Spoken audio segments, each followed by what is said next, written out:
सत्य की शक्ति। राजा हरिश्चंद्र की कथा। प्राचीन समय की बात है। अयोध्या में इक्ष्वाकु वंश के महान राजा हरिश्चंद्र राज करते थे। वे सत्य और धर्म के प्रति इतने समर्पित थे कि किसी भी स्थिति में झूठ नहीं बोलते थे। उनकी सत्यनिष्ठा और न्यायप्रियता के कारण उनका राज्य सुख शांति से भरपूर था। एक दिन ऋषि विश्वामित्र उनके दरबार में आए और कहा, राजन, आपने मुझे दान देने का वचन दिया था। अब समय आ गया है कि आप अपना वचन निभाएं।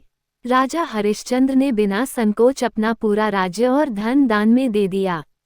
जब ऋषि ने और दान मांगा तो राजा ने अपनी पत्नी तारा और पुत्र रोहिताश्व के साथ वन में जाकर श्रम करने का निर्णय लिया। अब राजा के पास कुछ भी शेष नहीं था। अपनी जीविका चलाने के लिए उन्होंने काशी के एक शमशान में राजा वीरभद्र के यहाँ काम करना शुरू किया। उनका कार्य था शवों का अंतिम संस्कार करना और शुल्क लेना। कुछ समय बाद एक दिन उनकी पत्नी तारा अपने पुत्र रोहिताश्व के मृत शरीर को लेकर शमशान आई। पुत्र की मृत्यु से व्याकुल मां विलाप कर रही थी, लेकिन राजा हरिश्चंद्र को नियम के अनुसार शमशान कर का शुल्क लेना था।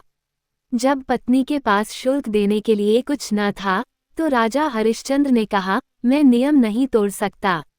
यदि तुम्हारे पास शुल्क नहीं है तो मैं तुम्हारे आंसुओं को ही शुल्क मानता हूँ। ये कहकर उन्होंने अपनी पत्नी के आंसुओं को अपने हाथों में भर लिया। राजा हरिश्चंद्र की सत्यनिष्ठा और धर्मपरायणता देखकर सभी देवता प्रकट हुए। स्वयं भगवान विष्णु और ऋषि विश्वामित्र ने दर्शन देकर कहा, राजन, ये केवल एक परीक्षा थी। तुमने सत्य की रक्षा कर अपनी महानता सिद्ध की। इसके बाद उनके पुत्र को पुनर्जीवित कर दिया गया और उन्हें उनका राज्य वापस मिल गया। राजा हरिश्चंद्र ने और अधिक न्यायपूर्वक शासन किया और अंत में मोक्ष को प्राप्त हुए। सीख। सत्य और धर्म की राह कठिन होती है, लेकिन अंत में विजय सत्य की ही होती है। जीवन में कितनी भी कठिनाइयां आएं, हमें अपने सिद्धांतों पर अडिग रहना चाहिए।